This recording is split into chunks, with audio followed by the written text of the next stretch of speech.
Hello students, welcome back to English Guru Dheeraj दम्बीवाल।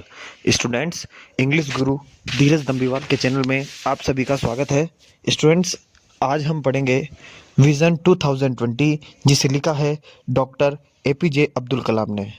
Students, doctor APJ Abdul Kalam जो हमारे राष्ट्रपति थे, उन्होंने इस देश के लिए क्या क्या सपने उन्होंने सजोए थे। तो स्टूडेंट्स, आज हम पढ़ेंगे डॉक्टर एपीजे अब्दुल कलाम की जुबानी विज़न 2020।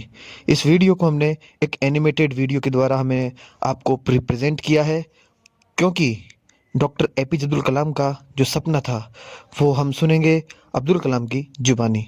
तो आइए इस एनिमेटेड वीडियो से हम पढ़ते हैं। मैं यह बहुत गर्व के साथ तो नहीं कह सकता कि मेरा जीवन किसी के लिए आदर्श बन सकता है, लेकिन जिस तरह मेरी नियति ने आकार ग्रहण किया, उससे किसी गरीब बच्चे को सांत्वना अवश्य मिलेगी, जो किसी छोटी सुविधाहीन सामाजिक स्थिति में जी रहा हो। शायद मेरी कहानी उसे निराशा की भावना से मुक्त करने में सहायक हो।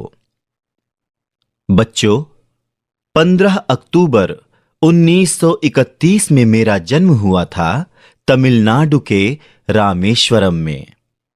मेरे गांव का नाम था धनुष कोडी। मेरे पिता का नाम जैनुलाब्दीन और माता का नाम आशीम्मा था। मेरा पूरा नाम अबुल पाकिर जैनुलाब्दीन अब्दुल कलाम है। मेरे पिता नावें बनाते थे और मछुआरों को किराए पर देते थे। हम एक संयुक्त परिवार में रहते थे और घर का गुजारा बड़ी मुश्किल से ही हो पाता था। मेरे पिताजी की लगन, उनके ऊंचे विचारों और उनकी कर्मठता ने मुझे प्रारंभ से ही अत्यधिक प्रभावित किया और अपने व्यक्तित्व में ये गुण मैंने आत्मसात भी किए। अपनी मां के बारे में क्या कहूं? उनके प्रेम, त्याग और विश्वास ने मुझे सदैव शक्ति दी है। उनके प्रति अपनी इन भावनाओं को मैंने अपनी एक कविता में पिरो दिया है, जो मेरी पुस्तक विंग्स ऑन फायर के प्रथम पृष्ठ पर ही मुद्रित है। जीवन में सफलता तथा अनुकूल परिणाम प्राप्त करने के लिए दृढ़ निश्चय, आस्था तथा सकारात्मकता, इन तीनों शक्तियों को भली भांति समझ लेना चाहिए। उपर्युक्त पंक्तियां मेरे शिक्षक इयादुराई सोलोमन ने मुझसे कही थीं। 5 वर्ष की आयु में मैंने पंचायत प्राथमिक विद्यालय रामेश्वरम से अपनी शिक्षा दीक्षा आरंभ की। कई बार ऐसी आर्थिक कठिनाइयां भी सामने आईं कि मुझे समाचार पत्र बेचने का काम भी करना पड़ा। 1958 ईस्वी में मैंने मद्रास इंस्टीट्यूट ऑफ टेक्नोलॉजी से अंतरिक्ष विज्ञान में स्नातक की पढ़ाई पूरी की। मुझे भौतिकी से बहुत प्रेम था और मैं एक पायलट बनना चाहता था, लड़ाकू विमान उड़ाना चाहता था। मैंने उसकी परीक्षा भी पास की, परंतु उन्हें 8 व्यक्तियों को ही चुनना था और मैं 9वें स्थान पर था। यहीं से मैंने अपनी दिशा बदल ली। जब तक आप अपना 100% योगदान नहीं देते हैं, तब तक आप सफल नहीं हो सकते हैं, और आपके द्वारा दिया गया 100% योगदान आपको कभी असफल नहीं होने देगा। 1962 ईस्वी में मैं भारतीय अंतरिक्ष अनुसंधान संगठन से जुड़ा और मैंने परियोजना महानिदेशक का पद संभाला। भारत का पहला स्वदेशी उपग्रह प्रक्षेपास्त्र SVL तृतीय बनाया। पृथ्वी और अग्नि जैसे प्रक्षेपास्त्र स्वदेशी तकनीक से बनाए। अपने देश को अंतर्राष्ट्रीय अंतरिक्ष क्लब का सदस्य बनवाने का जो स्वप्न मैंने देखा था, वह पूर्ण हुआ। पोखरण में परमाणु परीक्षण करके भारत ने परमाणु शक्ति संपन्न राष्ट्रों में अपनी जगह बनाई। अपने देश को सर्वशक्ति संपन्न बनाने का मेरा सपना पूरा हुआ। सपने वे नहीं होते जो आप नींद में देखते हैं। सपने तो वे होते हैं जो आपको नींद ही नहीं आने देते। समय के साथ मेरी जिम्मेदारियां बढ़ीं। पहले भारतीय रक्षा मंत्रालय में मुझे वैज्ञानिक सलाहकार बनाया गया। फिर वर्ष 2002 में देश के 11वें राष्ट्रपति के रूप में चुने जाने का मुझे सौभाग्य प्राप्त हुआ।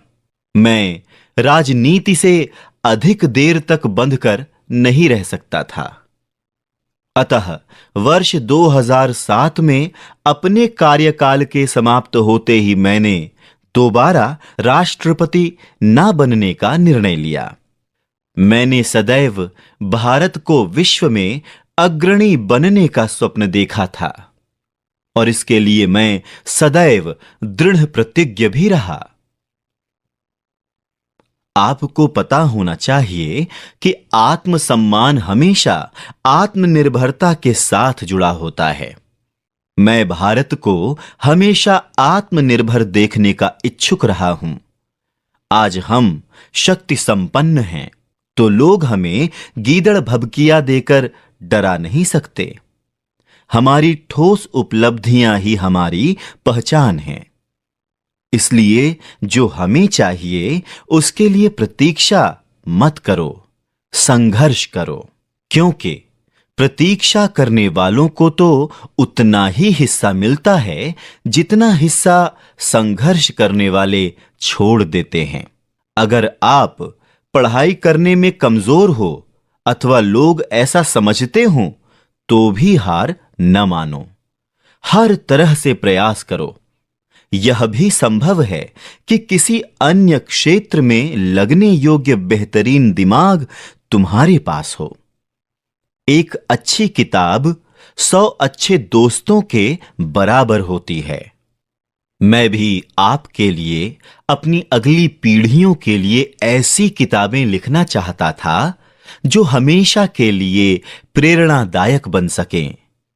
मैंने इसके लिए प्रयास भी किया और अनेक पुस्तकें लिखीं, जैसे India 2020, a vision for the new millennium, my journey, ignited minds, unleashing the power with in India, wings on fire आदि। अपने देश भारत में मुझे बहुत मान सम्मान मिला है।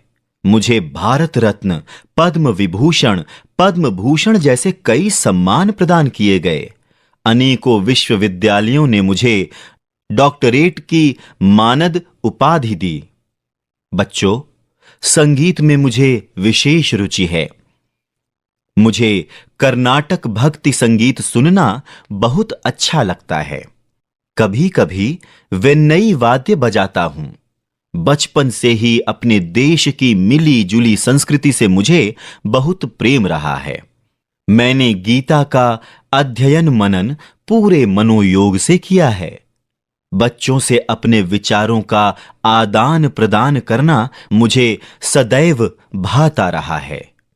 मैं सभी भारतीयों से यही कहना चाहता हूं कि आत्मविश्वास और कर्मठता हमारी असफलता को जड़ से मिटाने के लिए परमावश्यक औषधियां हैं। जय हिंद।